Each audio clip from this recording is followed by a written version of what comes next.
Drones low, fast, lethal. Hezbollah strikes again, hits Israeli troops, punches through armor, and exposes a growing threat Israel admits it still can't fully stop. Merkava tanks targeted, soldiers killed, front lines rattled. As attacks escalate, Netanyahu faces a question. Is Israel losing control of the skies?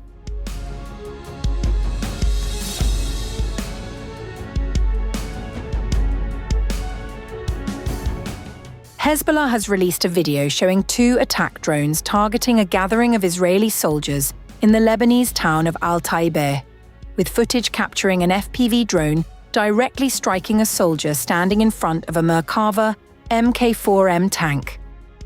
According to reports, 1 IDF soldier was killed and 6 others suffered injuries in the strike. Around the same time, Hezbollah carried out 3 more attacks across southern Lebanon. Fighters struck a Merkava tank in Al-Qantara and a military bulldozer conducting demolitions in Bint Jbeil. 2 separate troop gatherings in Naqoura were also hit. The Iran-backed Lebanese group said all strikes achieved confirmed hits. Separately, Hezbollah released footage of 2 more Merkava tanks being struck in Mays al-Jabal, with a D9 bulldozer later called in to tow one of the disabled vehicles. As the strikes mounted, Israeli Prime Minister Benjamin Netanyahu addressed senior IDF commanders the same day, acknowledging what he called tremendous achievements in Lebanon while insisting the campaign was not over. Netanyahu pointed to 2 unresolved threats, 122mm rockets and FPV drones. There are still 2 main threats from Lebanon from Hezbollah. The Way 22mm rocket threat and the UAV drone threat, and this requires a combination of operational and technological activity. We have concentrated efforts. The Defense Minister and the Chief of Staff are very well aware of this. We are making a major technological effort to solve these problems, and through a combined operational and technological approach, we will resolve them. Israeli Defense Minister Israel Katz, meanwhile, met with UN Special Coordinator for Lebanon, Janine Hennis-Plasschaert, and directed his words squarely at Hezbollah's leadership. Naim Qassem is playing with fire, and Aoun is gambling with Lebanon's future. The fire will burn Hezbollah and all of Lebanon. The Lebanese government must ensure that Hezbollah is disarmed, first of all south of the Litani River, and afterwards throughout all of Lebanon. Katz warned that if the Lebanese government continued sheltering under Hezbollah, the consequences would extend beyond the group itself. From Tehran, IRGC Quds Force Chief Brigadier General Esmail Qaani dismissed Israeli claims of having degraded Hezbollah. The heroic resistance of Hezbollah in Lebanon has proven that the narratives being communicated by the child-killing Zionist regime, claiming the end of resistance and the destruction of Hezbollah, are nothing but lies. The IDF has not publicly commented on the drone casualties or the tank losses confirmed in Hezbollah's footage.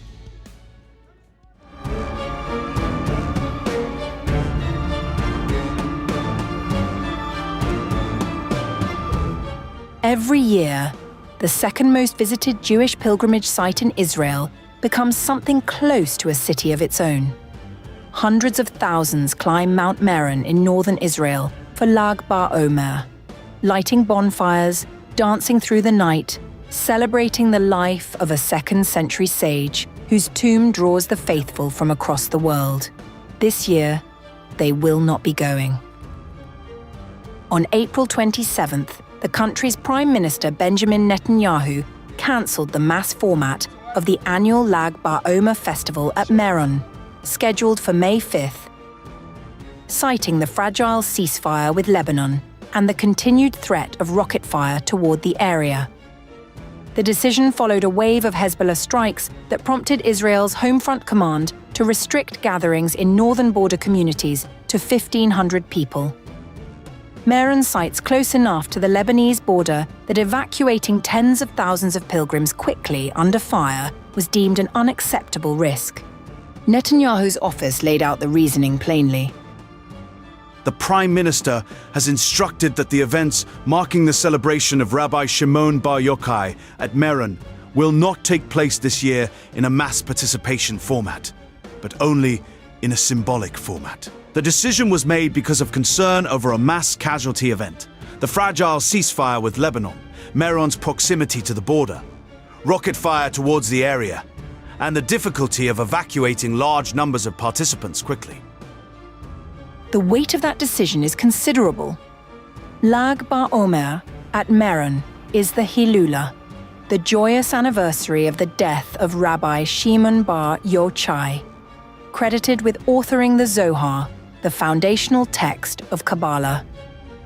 His passing is marked not with mourning, but with celebration, honoring the mystical teachings he left behind. Towering bonfires are lit across the country. 3-year-old boys receive their first haircuts at the mountain in a rite of passage observed for generations. None of that will happen at scale this year. Hezbollah has maintained that its strikes are a legitimate response to Israeli ceasefire violations and the continued occupation of southern Lebanese territory. Israel has continued striking Hezbollah targets regardless. Since hostilities resumed on March 2nd, Lebanon's health ministry says around 2,500 people have been killed and close to 8,000 wounded.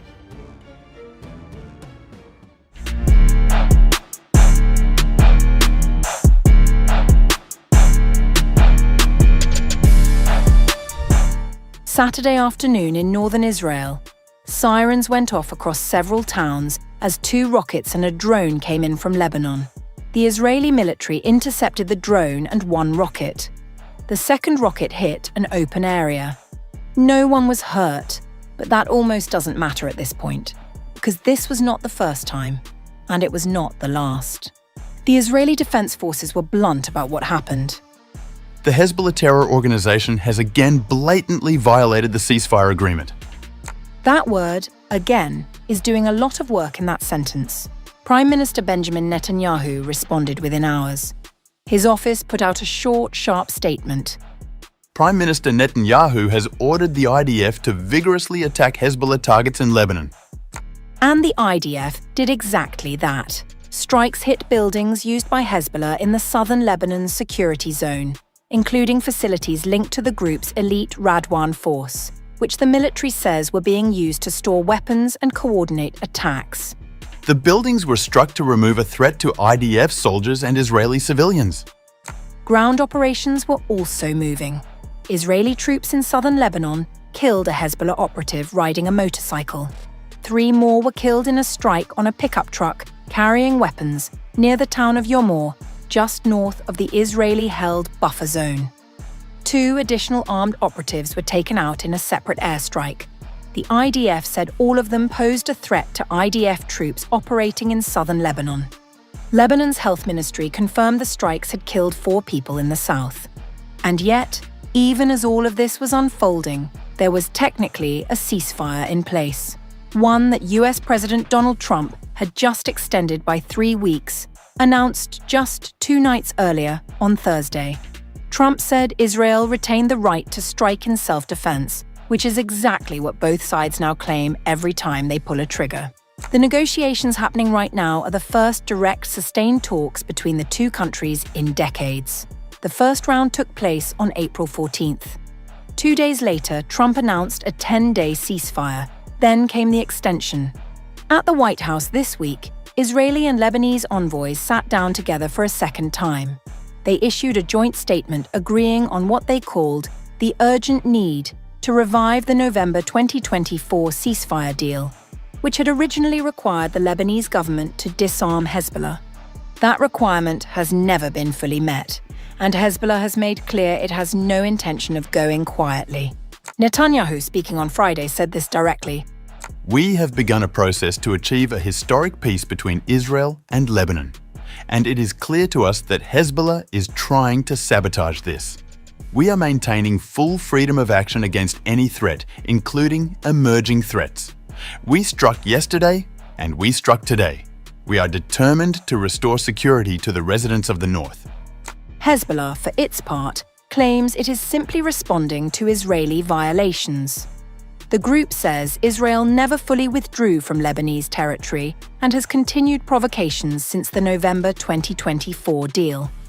Since the latest ceasefire took effect on April 17th, Hezbollah has been launching multiple attacks per day on Israeli forces in the south. The IDF says that in the same period, it has killed over 30 Hezbollah operatives and destroyed hundreds of the group's sites.